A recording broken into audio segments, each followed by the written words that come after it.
Somos la tierra, somos las raíces, somos consuelo de tus ojos tristes. Somos los mares, somos los esteros, somos los sueños de los que se fueron. Somos la tierra, somos las raíces, somos consuelo de tus ojos tristes. Soy un fruto de la tierra como el maíz y el arroz. Estudiantes de la Universidad Estatal del Sur de Manabí y vamos a hablar acerca del proceso de formación socioeconómica del Ecuador. Desde el cielo no se ven las fronteras, no sé. Abya Yala es el nombre que se le dio al continente americano antes de la llegada de Cristóbal Colón y los europeos.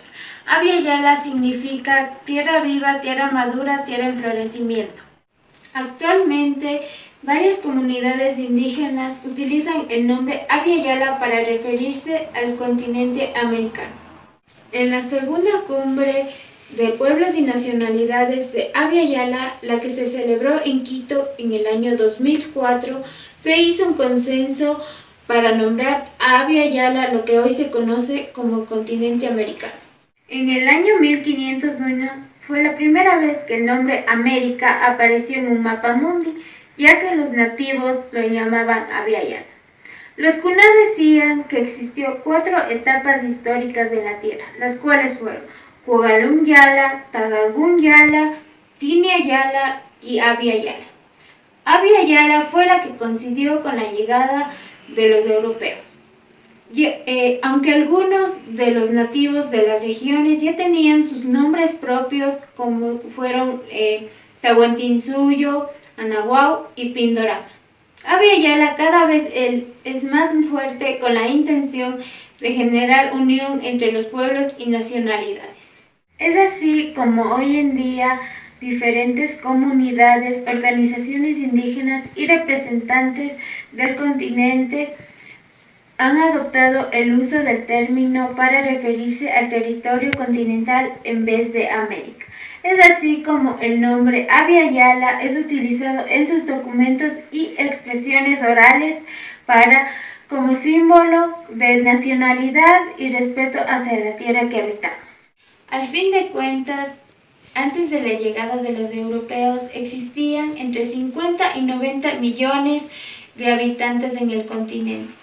Unos de ellos eran Shuar, Maya, Yanomami, etc. El término indígena era el mayor irrespeto que se podía haber habido hacia la Abya Yala, ya que los europeos se referían a las Indias, o sea, a la región que en un principio estaban buscando. En conclusión, es muy importante saber, aprender y enseñar a las futuras generaciones sobre nuestras tradiciones para que no se pierda, ya que algunas se perdieron cuando llegaron los europeos.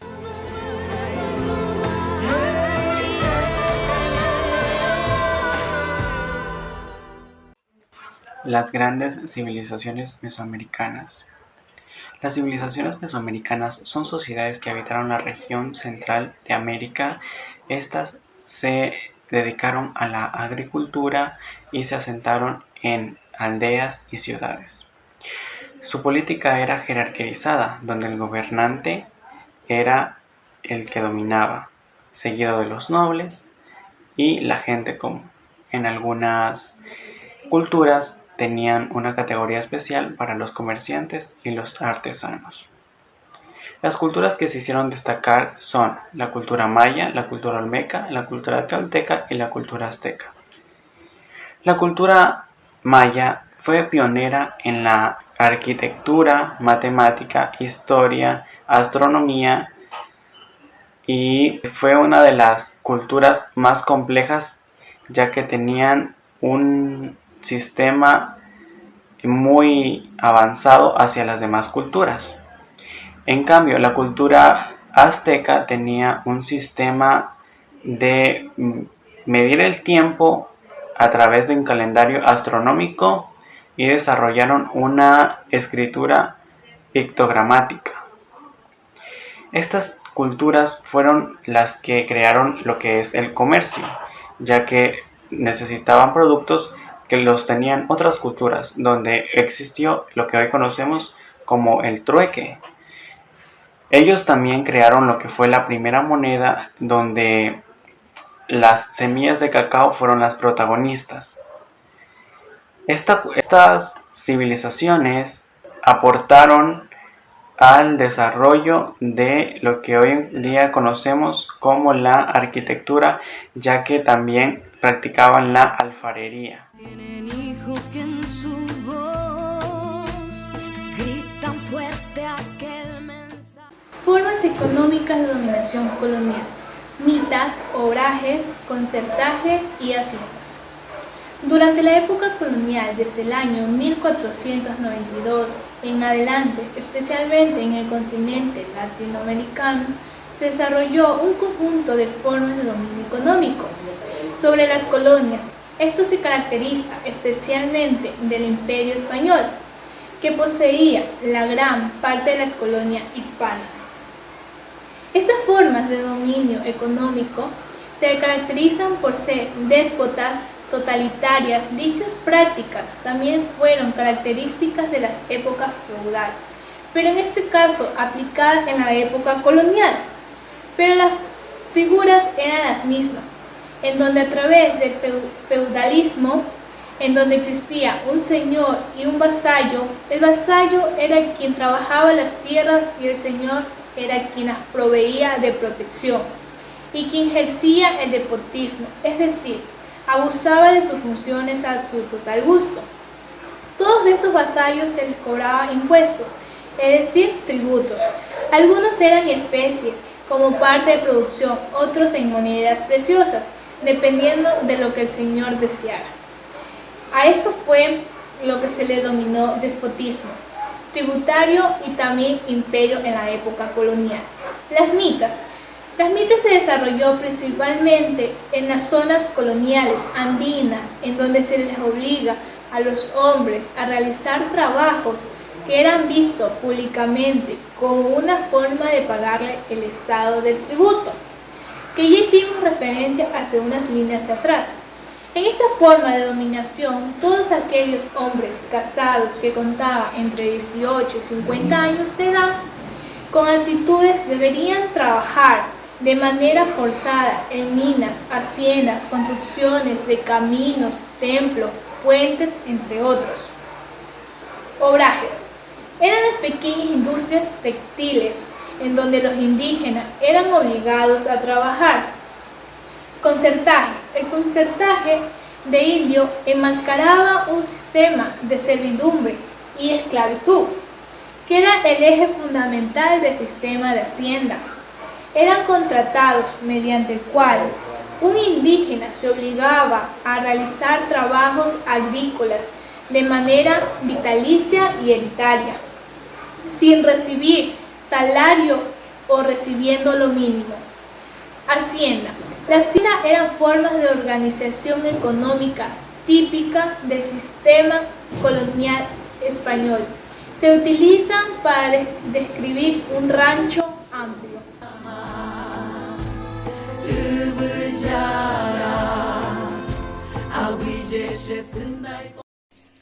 Reducción de la población indígena y el tráfico de esclavos hacia América.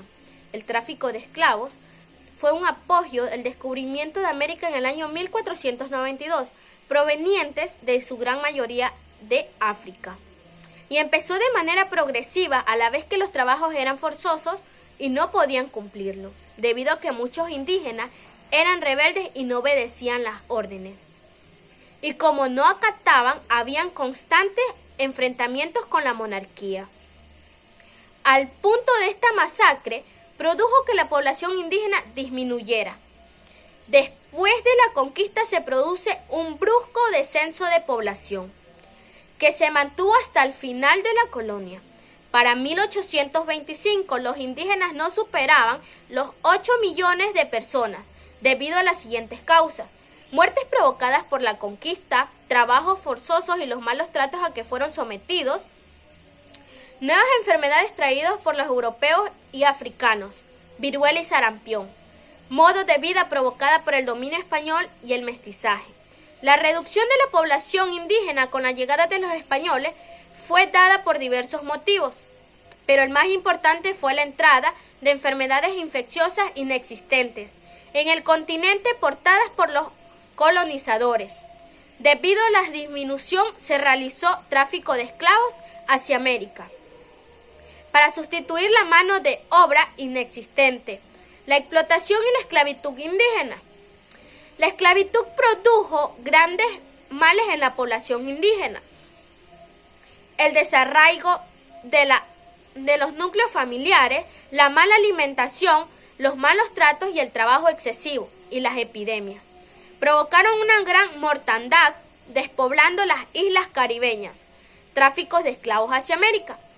Los esclavos los trajeron para reemplazar como trabajadores a la gran cantidad de indígenas muertos.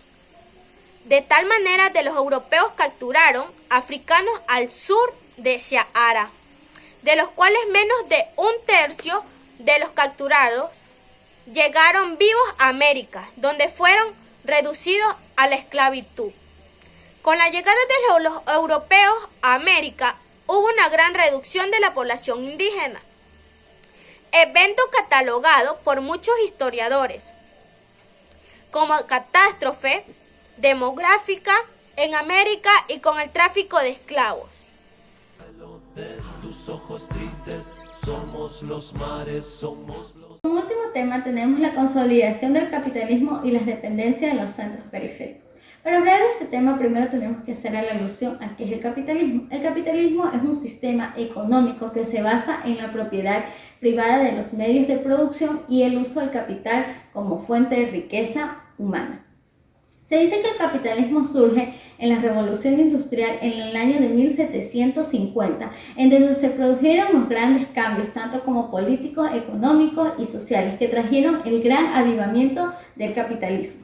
Se dice que para hablar de las dependencias periféricas se basa en la teoría de la independencia en argumentar el decaimiento de la economía socioeconómica en los finales de los años 60 y 70. ¿Por qué se debió esto? Se debe a que la economía mundial diseñó un plan en el cual perjudicó a los países centroperiféricos con los países pudientes. Es decir, que a los países pudientes se les dieron el beneficio de producir los bienes y productos a mayor costo, mientras que a los países de centros periféricos se les dio la producción de la materia prima a bajo costo, siendo así que estos países periféricos se estancaron económicamente, mientras que los países pudientes pudieron seguir avanzando. Actualmente los países del centro periférico son los países latinoamericanos. Actualmente existen estos países de centros periféricos y son lo que es América Latina. Actualmente en América Latina poco a poco estas dependencias capitalistas van desapareciendo. ¿Por qué? Porque han habido nuevas elecciones, han habido nuevos presidentes, nuevos cambios de legislaciones en los cuales han surgido nuevas ideas de políticas económicas que ya no dependen tanto de los países continentales, sino que hacen ellos mismos su autonomía. Y esto hace que los países sean mucho más desarrollados. Gracias. Pachamama generosa, ayúdanos a recordar